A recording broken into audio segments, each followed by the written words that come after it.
Go live. Alright, everything should be working. I hope the sound's alright. If it isn't, let us know. But welcome to the Age of Sigmar narrative show, everyone. I hope you're all doing as well as you possibly can in circumstances around the world. Yep. That's my phone going off in the background. But how are you, buddy? I know what the answer's going to be. Not Flash. Yeah. But being a teacher and having the delightful leadership that we've got at the moment, who won't make any sort of decision. We're trying to. Well, we're trying to do 3 different types of teaching at once, really, because he won't make a call about actually closing stuff. So we were told, be prepared for online teaching, and then Berejiklian got on there and said teachers will be doing online teaching, but we're still open. So we're supposed to be teaching online. It's my wife yelling in the background, sorry.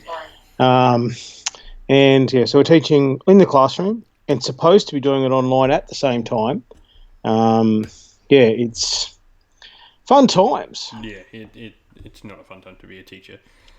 I'm in much of the same boat. I just like the fact that, Yeah, I'm in a similar sort of situation. All our jobs just got closed down today. All hospitality closed down. So, well, they don't know why they bothered. I mean, people don't seem to be paying any attention. They're still going out. So yeah, it was. We were open till 12 this morning, like because we were cleaning up. So you might as well have the coffee machine and stuff running. Yep. And yeah, people were not abiding by that in any possible way. No, and I mean this is part of the problem. You know, if they're gonna if they want to fix this issue, they really need to just to bite the bullet and do what New Zealand and those other places are doing and just close everything. Yeah. I understand the logistics behind that, but we're doing all these bits and pieces piecemeal. It's not working. We've got to do something. Yeah. I don't know. Anyway, we're not here to talk about all of that. We'll try and we'll bring the happiness back to this subject. Anyway, hobby-wise, what have you been up to? Well, I finished off the next 4 demonettes, and I've just started working on the tusk gores for my 3 chariots in my depraved drove. It's going in my list. So mucking around with colours at the moment, trying to decide exactly what I want to do with them, but I think I've got some schemes sorted. But I haven't had anywhere near as much time as I would like for obvious reasons. Every day's a new challenge at the moment, but I'm trying to get some stuff done, and here I am tonight doing some more on the piggies. We'll see how we go. Yeah, nice. Well, I'm going to be home a lot more, so I'll be doing a lot more painting streams, of which you can come and watch on the channel. But I've been working on some Kharak acolytes, getting these bad boys done, because hopefully we need something to do with the wife, so Silver Tower it is. Cool. We'll probably record them up and chuck them up on the channel. We're going to play, she's going to be her sorceress, and of course, everyone should know what I'm going to be playing.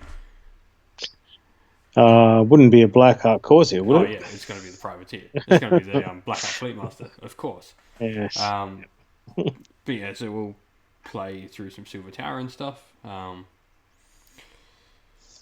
yeah, so I think I've got the Kharak acolytes on the paint desk at the moment. And then onto the Xenagor and all the other goodies. Yeah, I think if I was going to do Zinch, it would be lots of Kharak acolytes. I really like those Oh, ones. they're fantastic. Even the ones from like the Silver Tower set are amazing. Yeah. But yeah, so we'll see how that all turns out. I guess we'll get into news. There's not really been a lot. There'll be a lot more come this weekend. When we get the first lot of reveals. But I guess we haven't had a show where since everything's been cancelled. Yeah.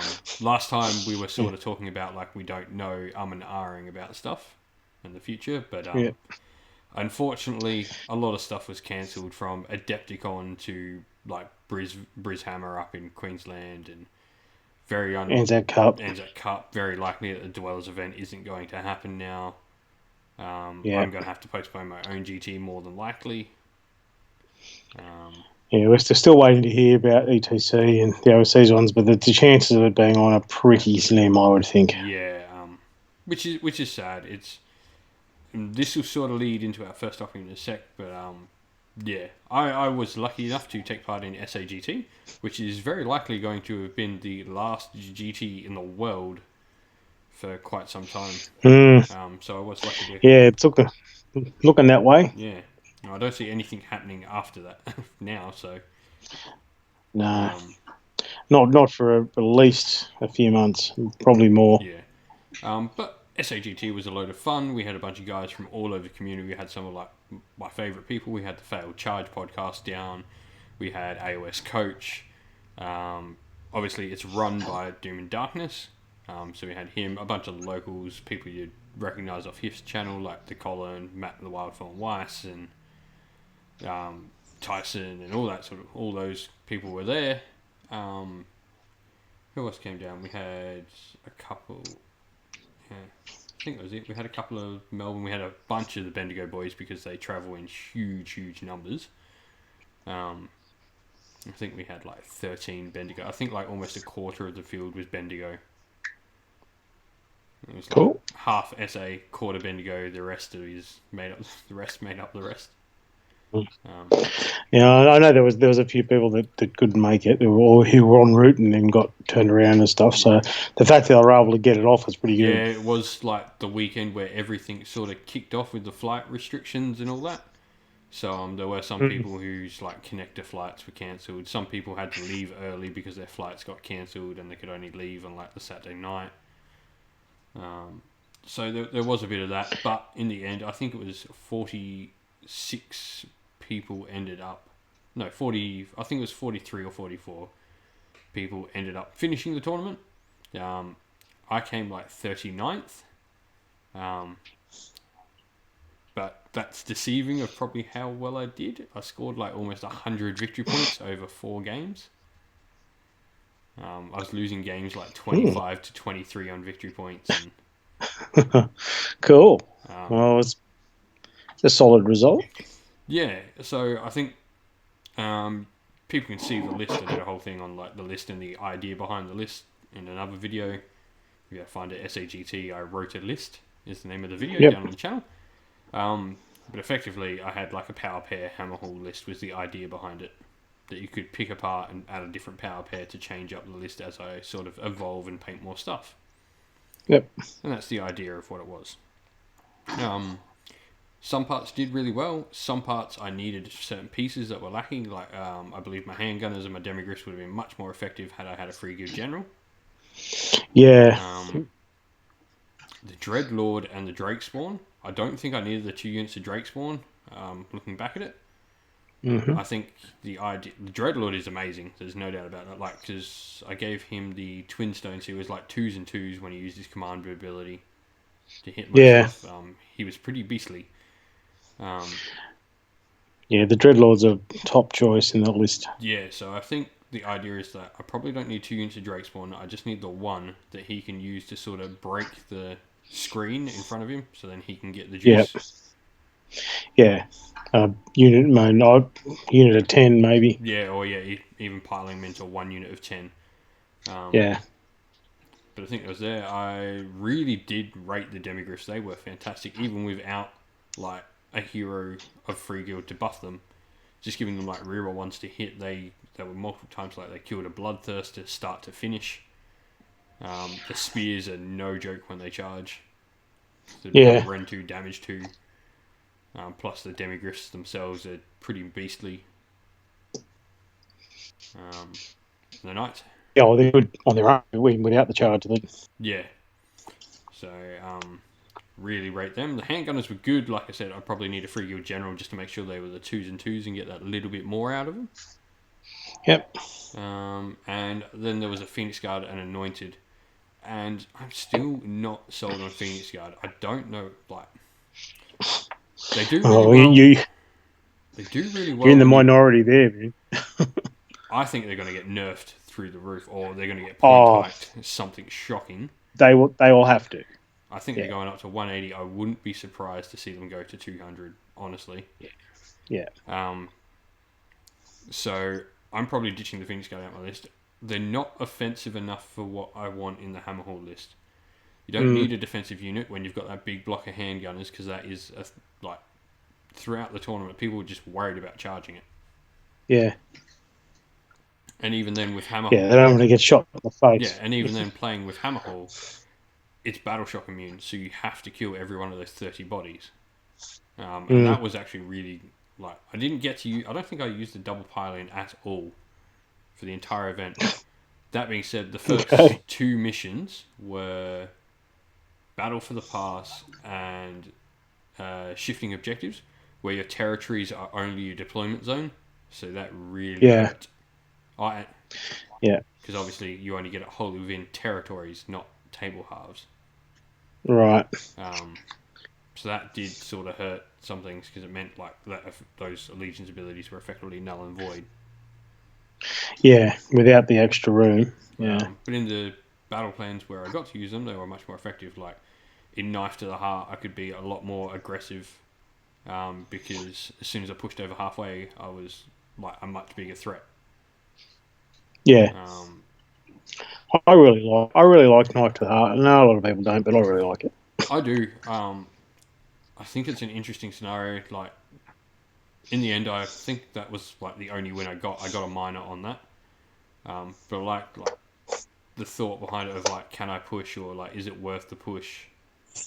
Um, there was another scenario I really Yeah. liked. Scorched Earth. I really like the new Scorched Earth with the 8 Mm, objectives, long ways. I think that yep. is fantastic.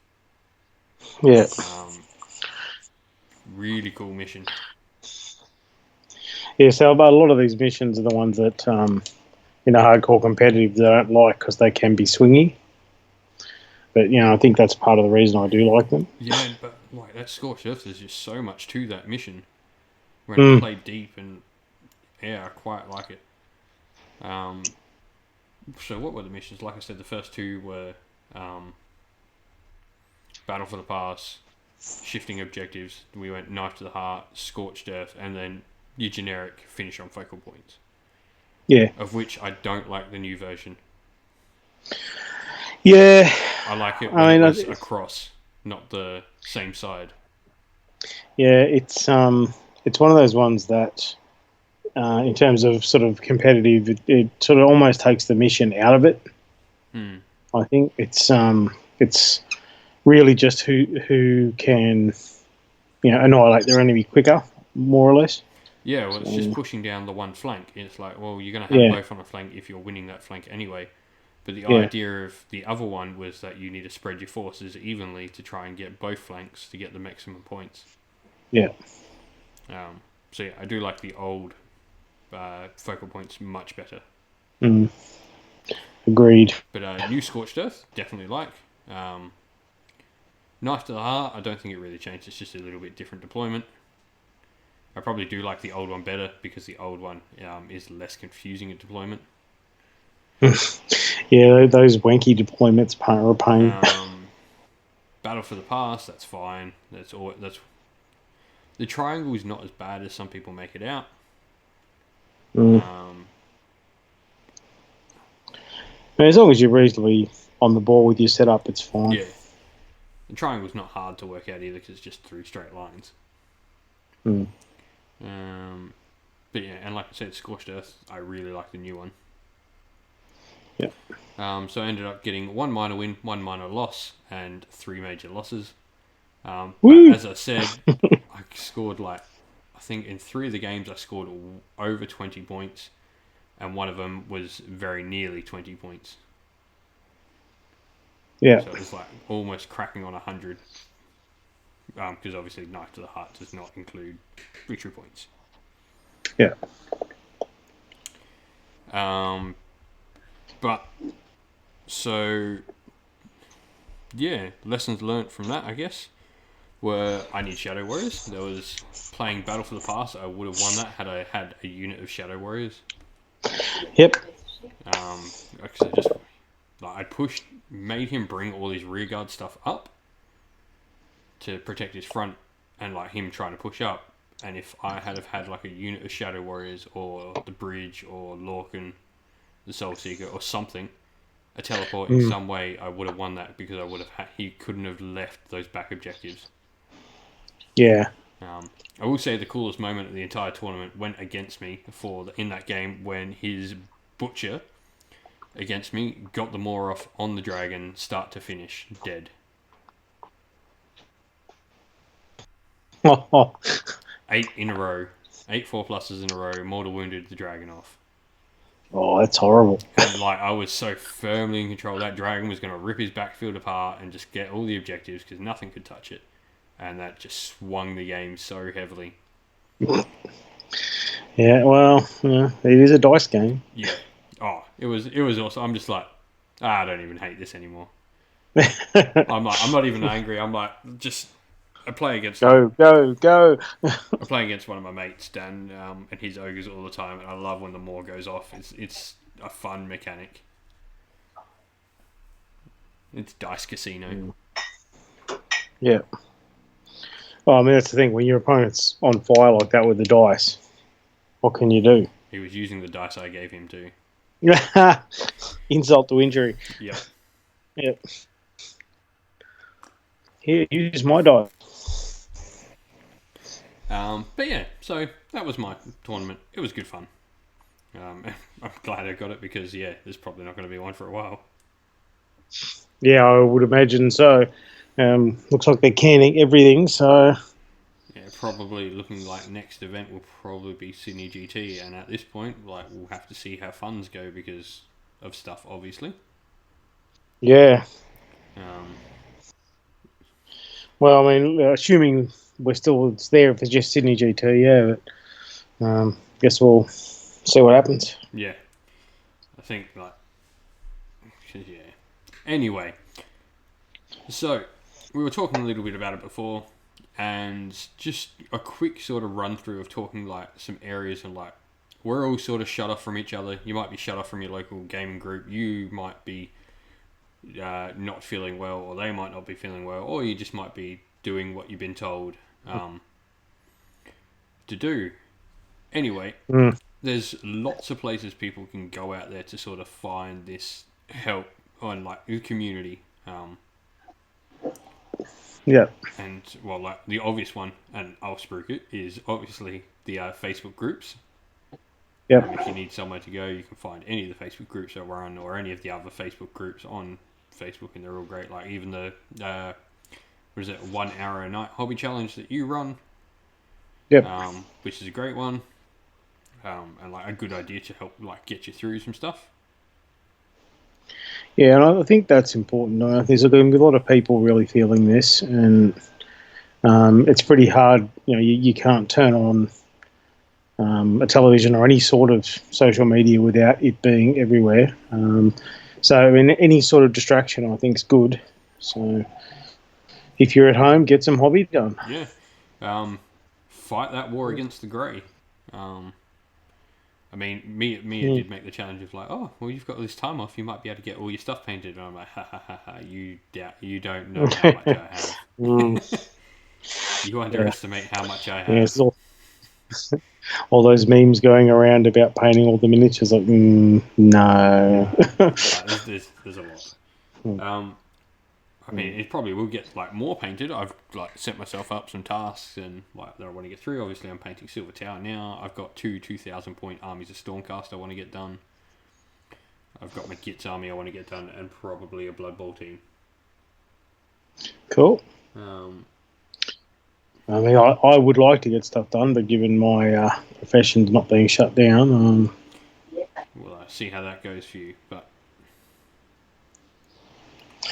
yeah, we'll see what happens. I mean, at the moment, as I said, we're kind of up in the air, but it's a matter of time, I think. And yeah, I think you're right. But I mean, the idea being that even if, like so many other people who are in that boat, where they're having to sort of transition to new modes of doing their jobs. I mean, we're the same. Even if I'm at home, I'll have to still be Yeah, it's not teaching. like my job where like I've been told I can't do my job because it affects people's health. Yeah. Well, that's interesting, actually. Ex-girlfriend of mine actually runs a gourmet restaurant and sort of hotel in the UK. One of those little, they won several awards. And what they're doing at this moment is they're because of exactly that. They've been ordered to close everything, and they've started to offer this service where if people want to order from the menu, they'll actually go around to their house and cook. Oh, nice. That sounds bad. Mm. I mean, I don't know how legal, but yeah. yeah, I don't know all the laws and that around there, but Mm. anyway.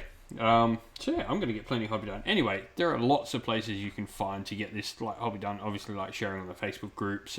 Twitter is a great one, and like Twitter's actually Yep. been really good of late. Like I know it can get Yep. feisty at times. We'll go with that. Yeah, that's cool. Yeah, but I mean, they can be all the sites can be like that. Yeah, all of them. I always laugh at the whole like, oh, Facebook's this or Twitter's that or whatever's this. I'm like, they're all as Yeah, bad as each other. It's all yeah, people getting yeah, over. yeah. Keyboard warriors. Yeah, Yeah. and we're all guilty of it at times. All of us. No one is exempt. Yeah. I mean, like, there's a reason I'm not on any of the 40k pages on Facebook anymore. Yeah. Yeah. But yeah, Twitter is a great one. And you should definitely check out, especially if you're watching and you were planning on going to Adepticon, you should definitely check out AOS Coach and his Adepticon at Home stuff. Yep. He's doing some really great stuff because obviously I'm pretty sure he was planning to go over and can't now. So Yeah, he's that doing sucks. Adepticon at Home. The hashtag you'll be able to, if you hashtag Adepticon at Home, you'll be able to find all the stuff he's doing with that. Yeah, and then look, GW have come to the party as best as they can do, and they're going to do their reveals this weekend. So, yeah, Yeah, and yeah, which is like because obviously they were planning like this biggest studio reveal ever, and they've been pumping yeah, this up for so long. Like, and they've shown Warhammer Quest, Warcry, everything was there, 30k, all of it was yeah, going to get a reveal. So what they've done, and I like some people were like upset that they split it into two reveals, but I'm like, we don't know how long we're going to be without this sort of stuff, so I actually would yeah, rather it be split up. And I want everything split up. I don't want yeah, all the Age of Sigmar news now. I want half of it now, and I'll take half later. yeah. I mean, because the thing is, we don't actually know if their production's going to have to close as well. Yeah, So, yeah, yeah, because like obviously we know the books and terrain are generally produced in China, yep, and obviously we all know the situation there. mm, And then all the models are produced in the UK, and the UK is not going through a great time either.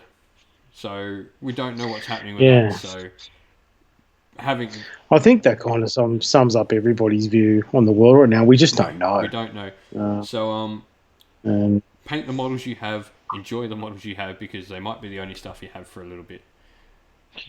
yeah, and look, if your local stores are off, mail order or something still working, help them out Oh, because otherwise we'll get to the end of this and there'll be no more hobby shops. yes, without a doubt. Support your local hobby store through this. Do not order online, like Mm.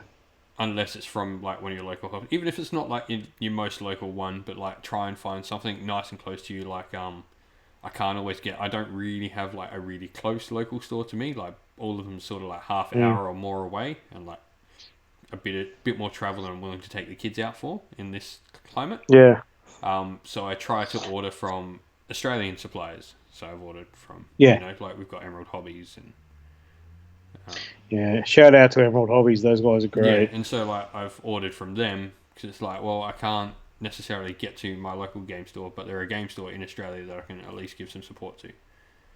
Yeah, Um, the other combat company for paints and tools and things as well. He's doing some yep. stuff now as well. Or even I will say like I know a lot of Aussies use Mighty Ape. It is worth keeping an eye on that situation. Yeah. So just maybe go read their Facebook posts and stuff if you're an Australian that orders from Mighty Ape. Yeah. Um, Yeah, there's been some issues with 98. yeah. Um, and yeah, so that's just a bit of a warning because I know a lot of people do order from Mighty Ape in Australia. But Yeah. Element Games Yeah, is still just, up and running. So, yep. sorry, not Element, Emerald. Wrong one. Element's the UK one.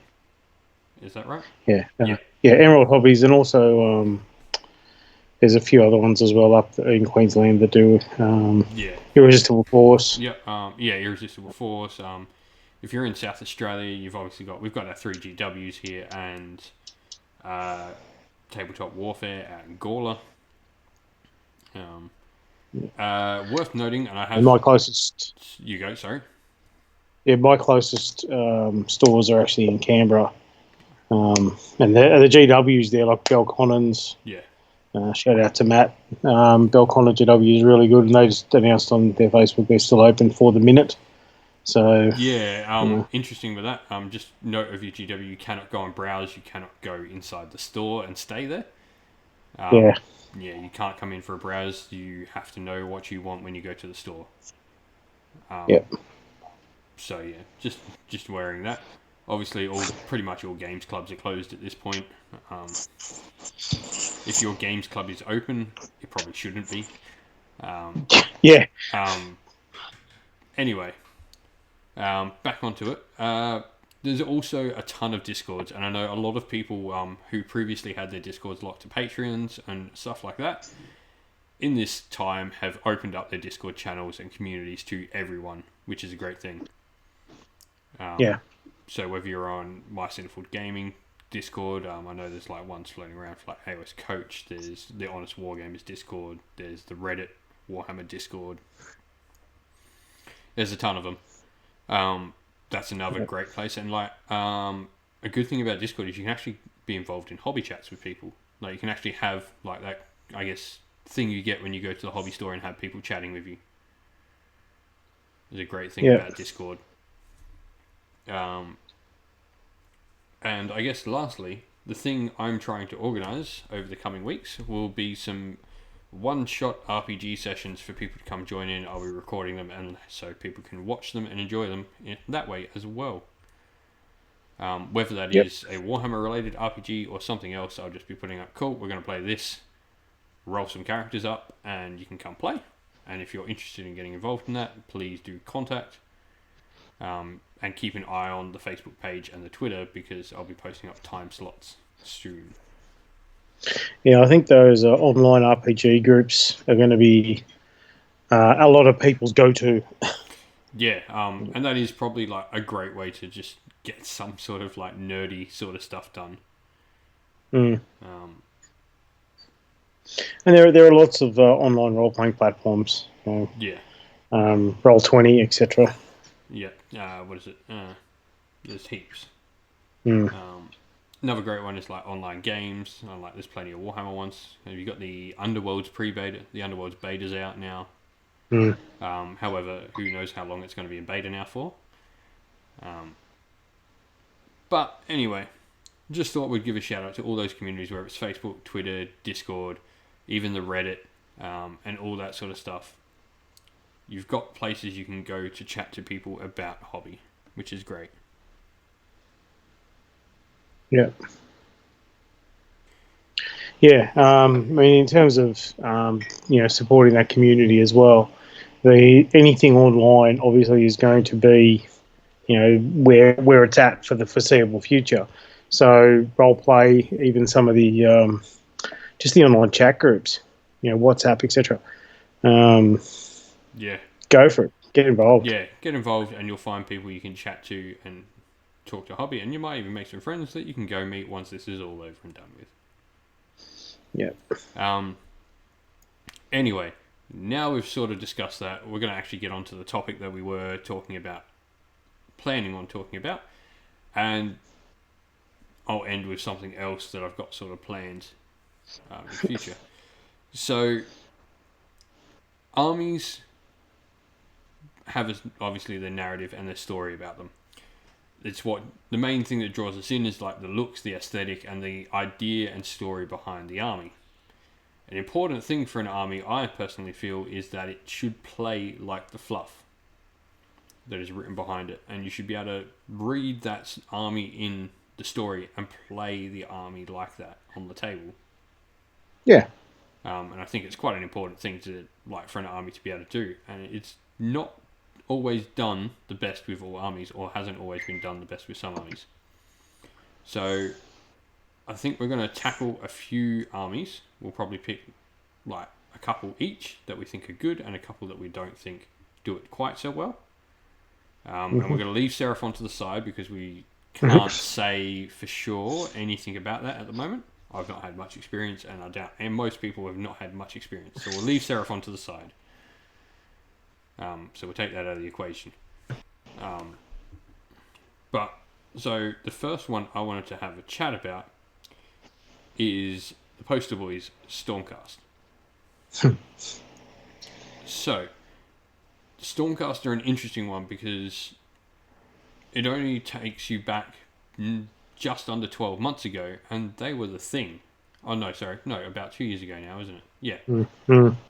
Almost 2 years, and they were like the thing, winning events, crushing noobs, and being downright amazing, and playing a lot like they should. They don't really anymore, though, do they? No. These mighty heroes striking down from Azir, and defeating and like murdering like countless hordes in front of them. They don't quite do that anymore. No. I think that the new releases, the Sacrosanct changes change them immensely. Yeah. Obviously, like the list we were probably seeing is like the Sacrosanct with the Garvey Sureheart, the Gav Bomb list, which, despite all that stuff, played like Stormcast should. Like you struck down these Stormcast, and they've got like a couple of rules in like their armory that are like quite cool. Obviously, like the Deep Strike, which is cool. Like Stormcast should be able to Deep Strike. That's their thing. Yep. And I do like the -1 to hit them. To represent like they're all like crackly and lightning when they come down and crashing into the earth. But yeah, they just like Shootcast just doesn't feel Stormcast to me. Yeah. I play it. Well, the Vanguard Raptors with Chaff is the list that is kicking the people at the moment. Yeah, you're right. It doesn't really feel like Stormcast, but yeah. So I guess like the idea is like, how do now we've like got our problem? How do we go about bringing Stormcast back to what they feel like they should be? These warriors getting into combat and slaying like all these foes.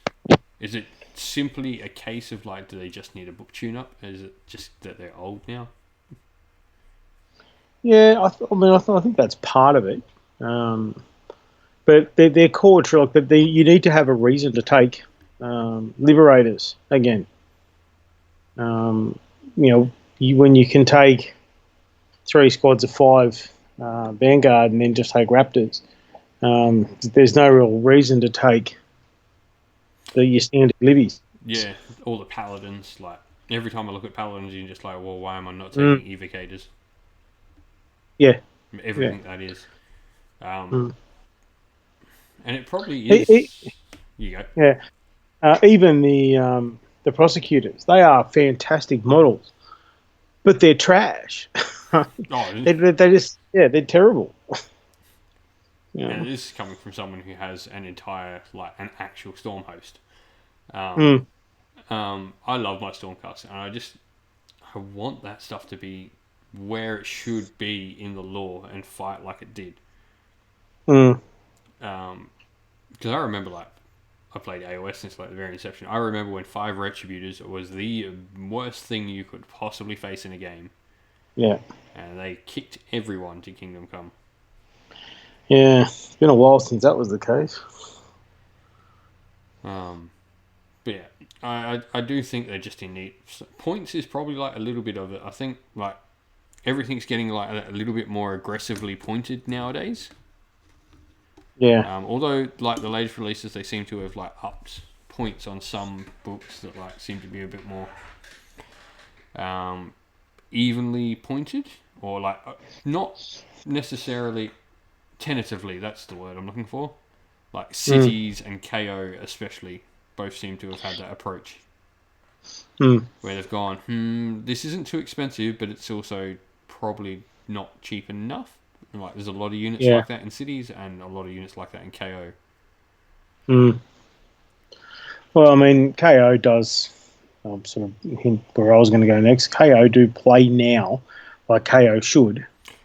All right, well we'll steer right into that into a this is like a good thing, and like they do, and I regularly play against probably one of the most famous KO players in like Mr. Cancron, and he just loves that he gets to play with his boats now, and it's a viable list. Yeah. It is and the boats are the list now.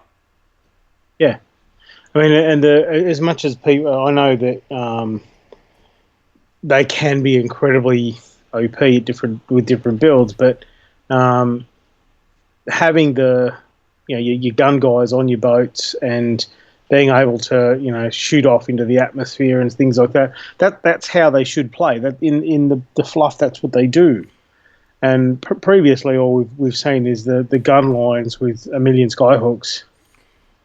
It's just not and KO. yeah, no, It was, they for me prior to this book were the worst defending army at not playing like their book, without a doubt. yeah, Because it was like that cool centerpiece model. Like the whole reason you go and collect KO isn't because they're dwarves and they're steampunk. It's because you have goddamn airships. That is the whole that's reason you right. collect KO. Yeah. You take your frigates and your big boys, whereas before you'd be lucky to see A frigate. a ship. Yeah, yeah, maybe. Yeah, but now, I mean, the list we're seeing are boats with guys on them, which is what they And you're are. seeing like a range of boats in armies. Like you're seeing the gun haulers come out, which is cool. Yep. So I think they're a fantastic model. I love the gun haulers. Well, the range. I mean, it's one of the first actual Sigmar ranges they did, and yeah, they're really cool. Yeah, and it really is great that like you can see the boats on the table again. I also like some of the artifacts and stuff like that. They're showing some like cool. There's actually some really cool lore. If I can't remember the name of it, but effectively all throughout the artifacts, there's this other company because obviously Grundstock is the big company at the moment in the KO because they've got the gun haulers and the thunderers. Yeah. But there's this other company and they have a whole bunch of artifacts littered throughout the book named from this other company. There's obviously like rivaling Grundstock and is up on the rise. It's quite cool to like read about.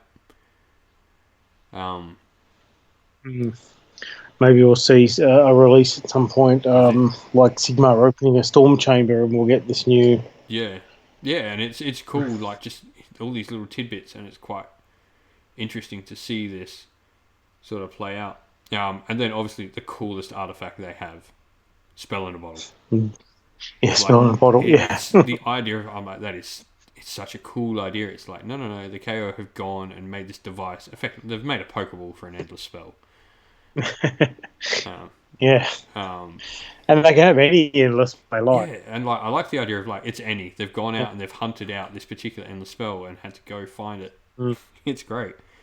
It's quite like fun. Like obviously like watching Kron like decide which one he's going to take. He's tried out a few. He's done like Realm Score Rapture. He's done the Rat Trap. Yeah. It's very steampunk too. We're using our technology to trap the magic in the bottle. It just fits with like that whole narrative. Yeah. Very cool. Yeah. All right. Now, I'll talk about another one. This will be probably like another sort of not negative, but something I feel is struggling to find its place in like how it sort of fits game wise and narrative-wise, and it sort of feels like it's been thrown to the wayside, and that's Legions of Nagash. I feel everything they do is just outshone by Bone Reapers.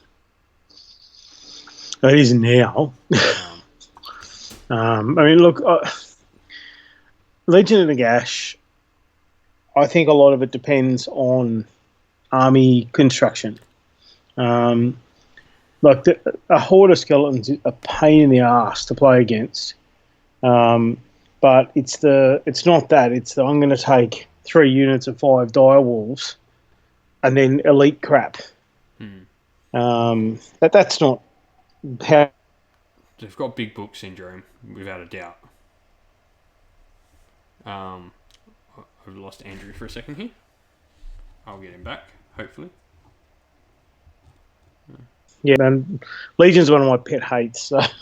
Sorry, you cut out there for a little bit.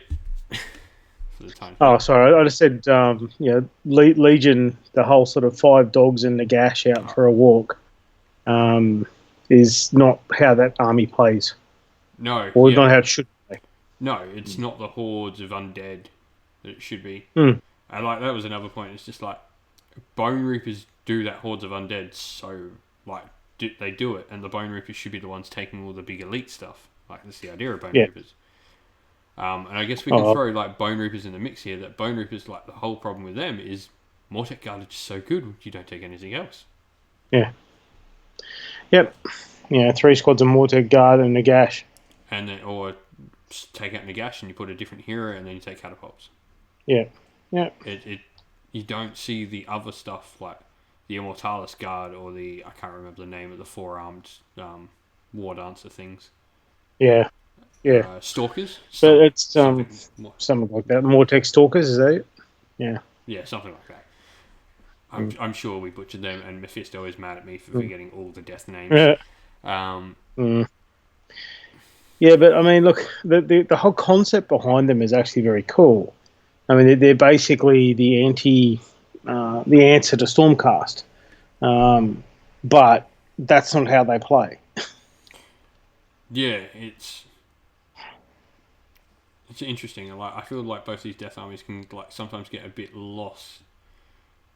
They don't necessarily play like how they should.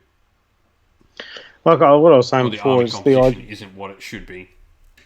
Yeah, like I mean, Legions, a big horde of skeletons really is horrible to play against, but that feels like Legion of Nagash. Yeah, when you're playing 100 skeletons and zombies and whatever.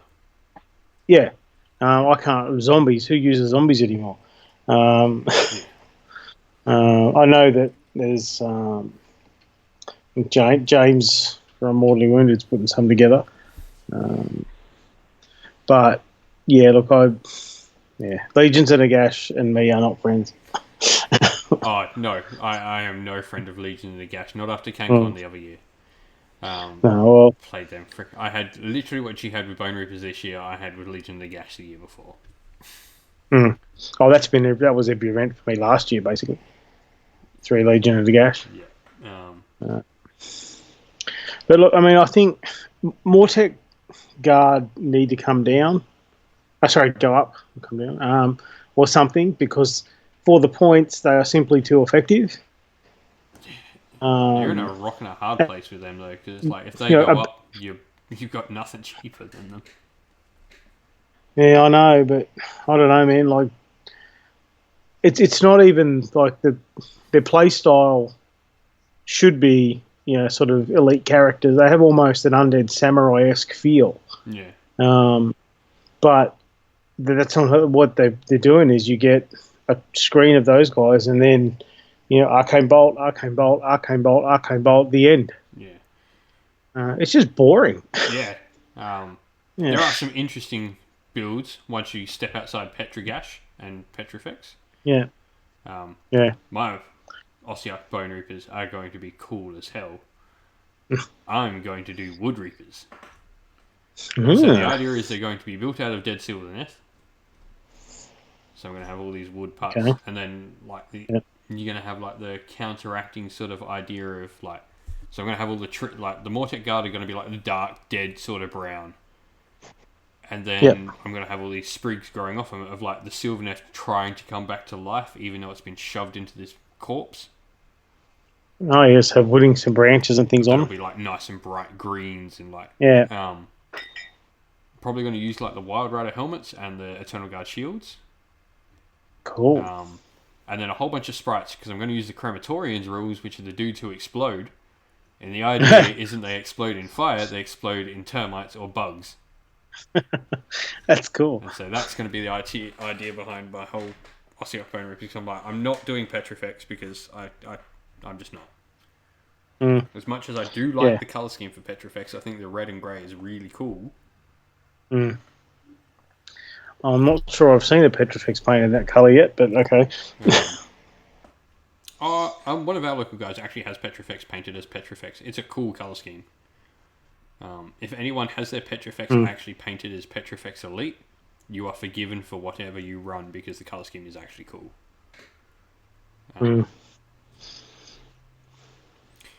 Anyway, onto, I guess, a more positive note. I want to talk about another death faction. And like this is going to be a little bit touchy, I guess, with some people because this army probably did some things to a lot of people. But I think Flesh Eater Courts play exactly how they should, which is run across the table and murder. Yeah. If again, for me, it kind of comes down to construction. I don't like the. Not that list. I like the blister skin armies and stuff like that with like the crypt flayers. Yeah. I might. Yeah, I mean, I consider in terms of the fluff, putting your army together like a medieval court with, your basic ghouls as your peasants and things like that. I mean, that's a great concept and it looks awesome on the tabletop. And then, of course, they do just charge across and eat you. But yeah, again, I haven't seen a lot of them done that way. There's a few. Brad does a really good one, but yeah, they're few and far between. But I think when the Flesh Eater, like, it has the potential to do that army that actually plays that fluff so well. There are holes in it, yes. I don't quite get why they're one of the armies that gets a monster list. I don't think the monster list makes a lot of sense. Sorry, it's my wife exploding in the background. Yep. All good. But yeah, when you build it with all the parts, I think you've got like the really cool narrative behind the army list. Yeah. Well, I mean, as I said, like if you do it the right way, yeah, I mean, I think they're fantastic. But just so many armies that just simply aren't. But yeah, look, I think it's is it Brad Baker that was playing them well before the new book? I think he really beautifully painted one as well. He had the Ghoul Horde at the Ghoul Patrol. Yes, yeah. I think he had them at the original, the first new GT when it was at Moab. Yeah, just brilliant army. And he's with the new book. He's then done sort of the way that I build things. So he had the core, and he's just added bits to it every event. So now he's got this huge army to choose from. So he can do all of that stuff, and the army just looks amazing on the tabletop. I will say, like, lore-wise, Flesh Eater Courts I reckon, are up there with like one of the best lore for an entire faction. The whole concept is fantastic. Yeah, the delusions and stuff is excellent.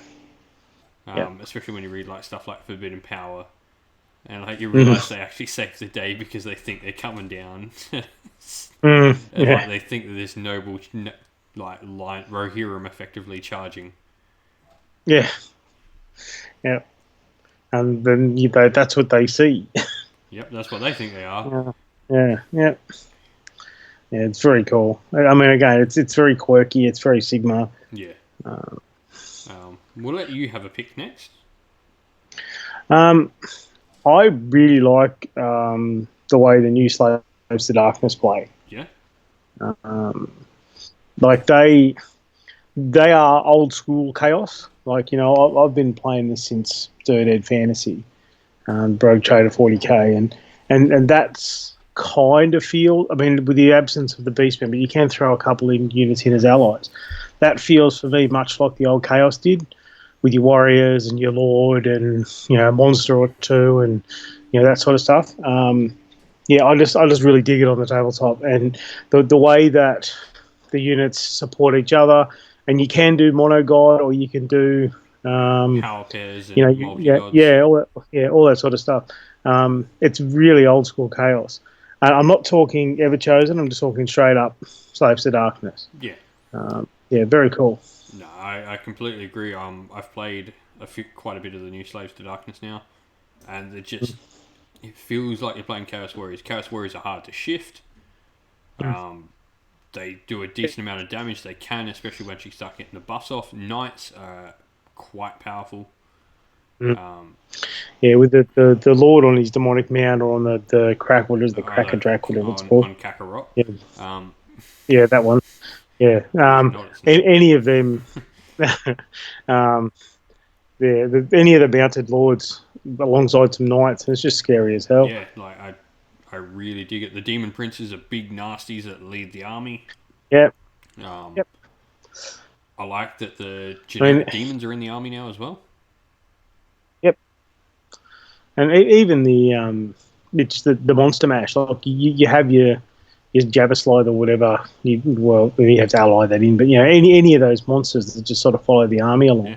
We get soul grinders in the army now. Yep. And there's soul grinders and even some of those new Warcry monsters, the Ogreoids and stuff like that. Can we have just a full it's really cool. Ogreoid faction, please? Yeah. I think that would. I think we're ready for that. The Myrmidon is probably one of the best miniatures ever made for Age of Sigmar, I reckon. He's just everything about him is good. They kind of become the Chaos war tribes, that sort of stuff. Yeah. I think you hit a winner there. Make that Ogreoid army GW. You're probably going to sell a lot of it. Well, the other cool thing I've seen a couple of people do now is they take the mercenary company, the cannon one, and they put the old Hell Cannon with the little Chaos Dwarves crew in it. Yeah, no, I like that. Again, it just feels old school. I really do like Slaves to Darkness. I really do think it's probably one of the better books that they did. Alright. There's one more that I want to talk about that I feel doesn't quite do the army that it's supposed to represent justice, and that's Deepkin. Yeah, I don't know how it goes about fixing the problem. Although, I'm pretty sure I do. I'm pretty sure it's just points. I think at this point, it's just points. Yeah, I actually myself have looked at Deepkin a couple of times, having read some of the stories, and thinking about doing the Namati Thrall list. But that they're just not going to play the way they should, because if you don't have a million eels, you're going to get owned. One thing fixes Namati. Too much. Yeah. That makes them so much better.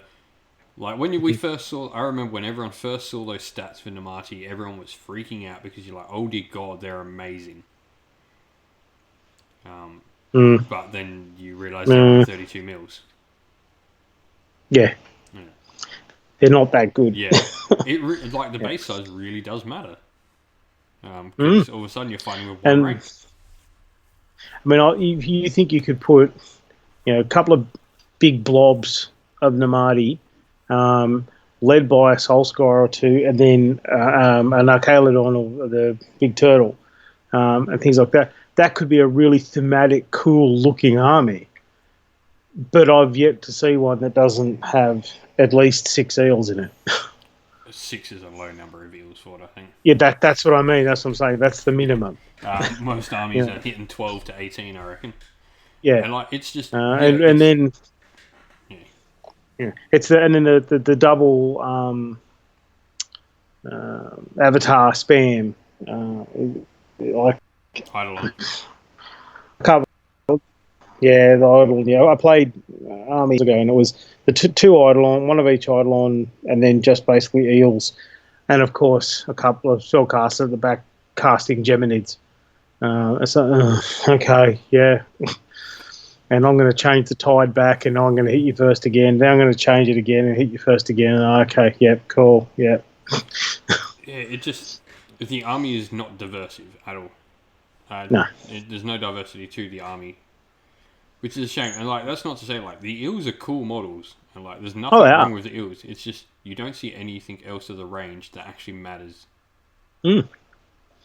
Even some of the character models, you don't see a lot of them. There's only you say the same ones over and over and over again. Well, it's like what everyone has coined Lotan syndrome. Yeah. Which is cool ass model, really bad. Yeah. See, I'm a tragic. I'd put in the ones I like and then suffer for it. But that's me. But given we don't have a lot of sort of narrative events, which is another sort of issue in itself, I guess, you don't tend to see people taking those cool lists. Or like they take the less like people might be inclined to take a less optimal list, but like when you're talking about like models that generally are like quite bad, you just don't see those models because they are too bad to run at an event. Yeah, I mean, I played when I was trying to get the Tamakan list painted. Same thing. I love the Plague Ogres. I think they're really characterful models, but they're shit. Like, I mean, they're beyond shit compared to a normal ogre. And I think I played 3 or 4 games total with the army, and I didn't just lose. I got absolutely annihilated. And again, like, if you're going to make these awesome looking models, don't make the rules trash because you'll never see them on the tabletop. No. Yeah. And like, I know, like we talk like we call ourselves a narrative show and stuff, but it's like you do go to tournaments because that's what like the vast majority of games are at. And like I still take narrative inspired lists to tournaments, but like there is a line where you'll include models if they're bad that you're like, I'm going to get crushed, and like I don't want to get crushed for 5 games. I want to be in my games. Yeah, I mean, look, even like I was taking obviously Order Serpentis for 12 months, and I won more than my fair share of games with them. But it's a struggle. Yeah, it was a struggle to win games with them, and that's fine. I don't mind that. But when you go into a game with those units that are look beyond subpar, it's like, oh well, I can't do anything against that. Yeah. But yeah, I feel like there's just something needs to happen with Deepkin to make that army not just 18 eels. I don't know. Even some battalions might fix it. Some decent Namadi battalions. Yeah, because like they don't really offer much. You get some Namadi back, but they're so paper thin that they die too quick. Yeah, it's like it's a bit meh. I mean, if they gave them, I don't know, some sort of solid, I don't know, call in the reinforcements or something, so you could just replace a unit or something like that, or bring on a bit like the Beastmen, with the Brayhorn and bring people on from the side or something. Yeah. Something like that would fix it in a battalion. But at the moment, why would you take that when 18 eels will just annihilate your opponent? Yeah, they are. Because I've gone to like go, oh, I like Deepkin, I like the models, and well, I think about that, and then you're just like, no, I don't want that many eels. And it sort of just falls to the wayside every time because I'm like, there's other things I'm going to enjoy more. Yep. Anyway, I guess we'll end on a high. We'll give you one more pick to get a high of like an army that really inspires and plays like the narrative. All right, I'm gonna pick a weird one, and that's Legion of Asgore. All right. Look, as much as they are not by any means a top tier army, having now played a few opponents that have used them, they really do feel like the evil dwarf army. The Hashat's artillery train, with the demon smiths behind it, pumping their evil juices into them. It's very cool. with the units of your Ironsworn, your evil dwarves guarding their war machines, and a sorcerer at the back controlling it, just feels like the old Tamakan book in the way that the Legion should be. And look, they're not a great competitive list, but they feel like an army of evil weaponsmiths on the tabletop. And I mean, I just love that sort of narrative shit. So I mean, I love playing against them. It feels like you can write a story about what you're saying. Why am I in this horrible ash choked waste of actually fighting these horrible twisted little dwarves? It's really cool. And I'm a bit of a tragic because I actually had a third edition Chaos Dwarf. Sorry, third edition. I think it was about fourth edition when they first released them. They had the White Dwarf, the old big hats. Yeah. I had a fully painted army of them, and I love them too. Yeah, Just that Persian feel was really good. Yeah, with the blunderbusses. Yeah. And I mean, their Fireglaves now are pretty good. They're not amazing, but for what they're supposed to do, they do feel pretty cool. Yeah, no. And I do agree. Yeah.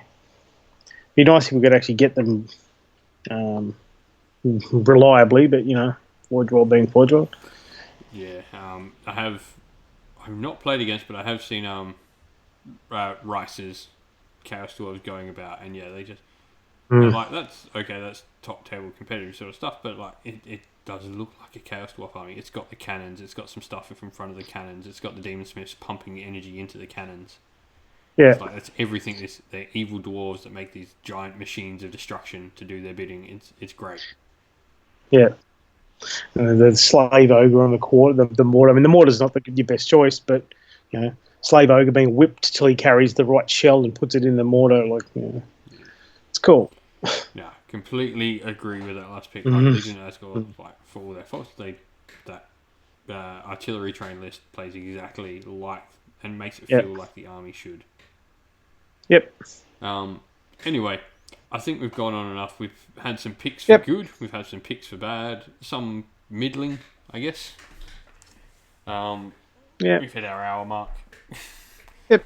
It's good. been a long, long day for me. Cleaning up the kitchen today was not fun. So, just to recap some stuff we mentioned in the show, I'll be doing the RPG streams. Please keep a lookout if you're interested in those for time slots. I'll be trying to do them at both night and morning Australia time because that works out to be able to get both people in the UK and the US involved, and obviously Australians can work in either time of those. And yeah, keep in touch with your hobby and people doing the hobby, whether that's WhatsApp, Facebook, Twitter, Discord, Reddit, whatever. Everyone needs something to get their mind off all the crap that's happening at the moment. So go join in these communities, talk with some people, make some friends, and chat hobby. Yep. Anyway, that's going to be it for us tonight, guys. Thank you all for joining us. We'll catch you all again real soon. Happy hobby, and I hope we have a lot more stuff positive to talk about next time. Yep. See y'all. Ciao, everyone.